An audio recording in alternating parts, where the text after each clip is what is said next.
Hello guys, gagawa tayo ngayon ng empanada dough. So ito, minix ko na siya.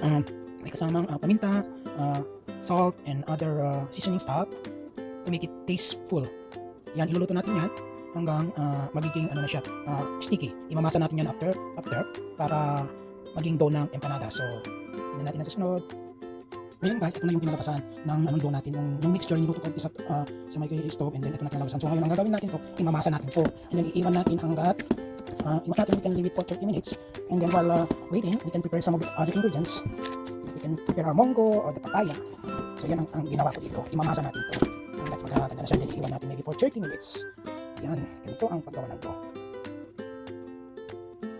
Ayun guys, ito yung papaya. So, iniiwan ko siya, hinati ko, and then tinanggal ko yung buto. So, ang next na gagawin ko dyan ay kakayurin ko yung papaya para sa ano natin, sa laman ng empanada natin.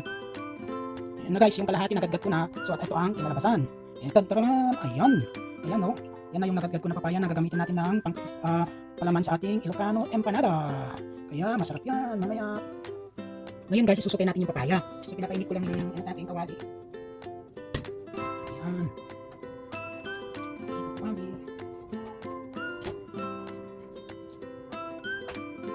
Isang mo, parang mainit na.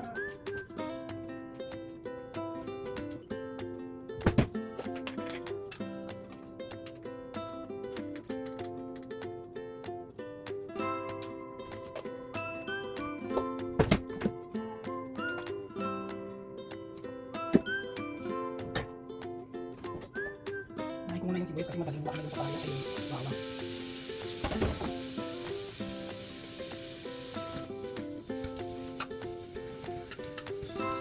Susukayin natin, isa-isa muna. Hintayin natin na medyo maluto ng sibuyas. Hintayin yung bawang mamaya. Kasi masusunod yung bawang. Gigilid lang natin ito mamaya. Yung mga sibuyas na pag medyo luto. Ano natin tayo? Go! Pwede na tayo.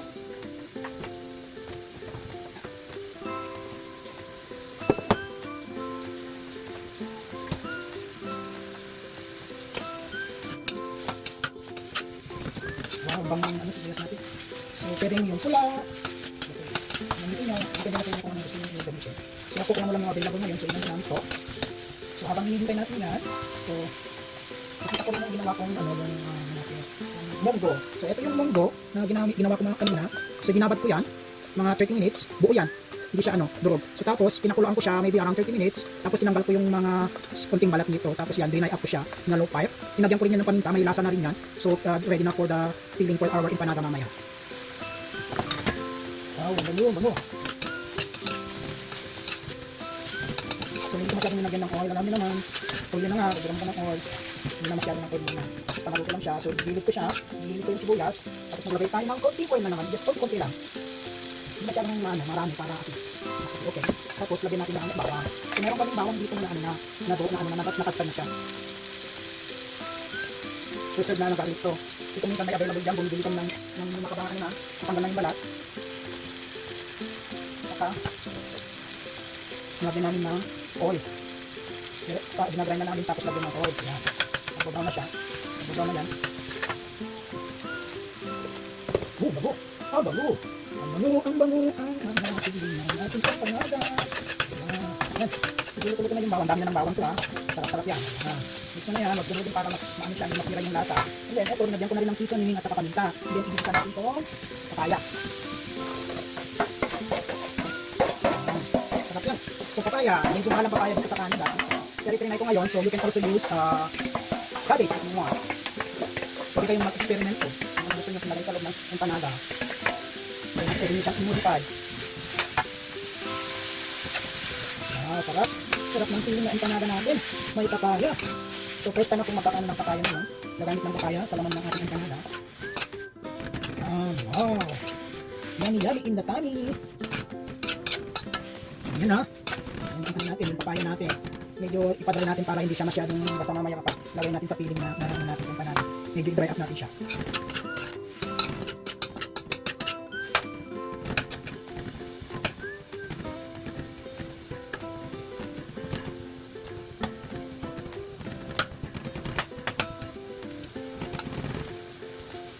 Medyo papatuyuin natin yan para mas maganda.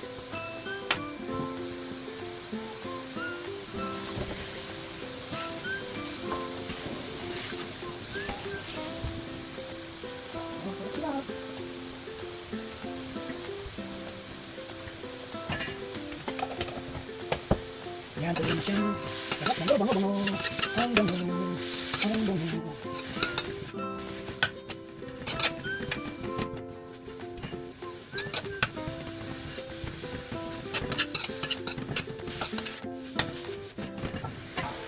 Yes. Ito tayo.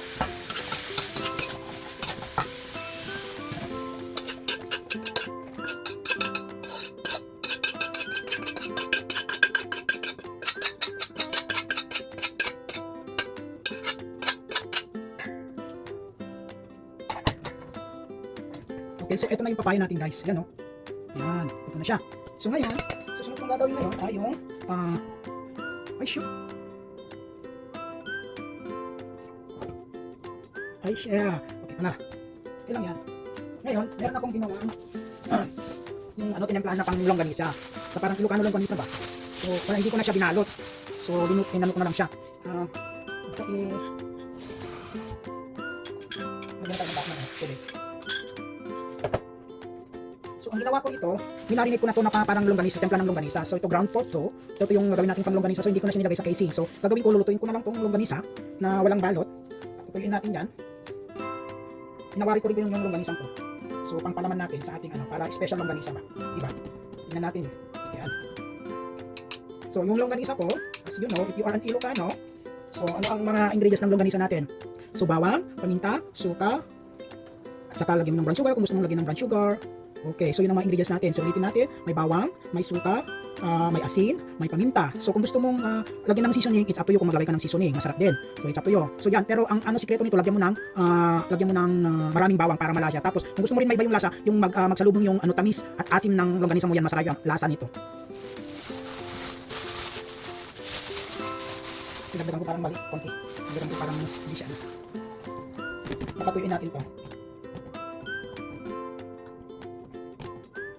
Anong magbalot ng longganisa guys, matrabaho, kaya ganito lang gawin ko. Ayan. Wow, yummy, yummy, in the time.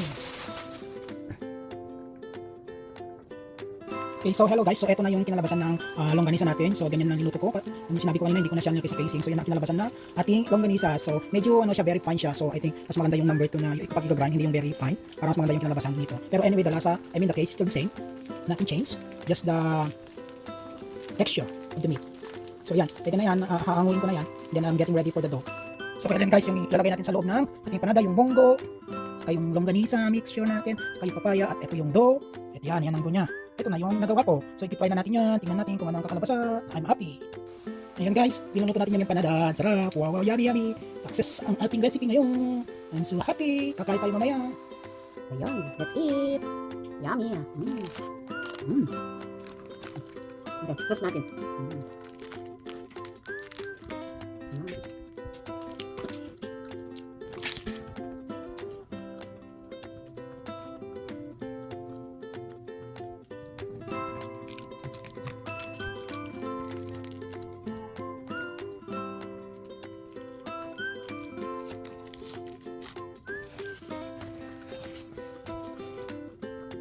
Sarap guys. Yung mag-order, PM is the key. PM is the key. Ay. Okay guys, thanks for watching. Please subscribe my channel, Pretty Babes. Bye. You.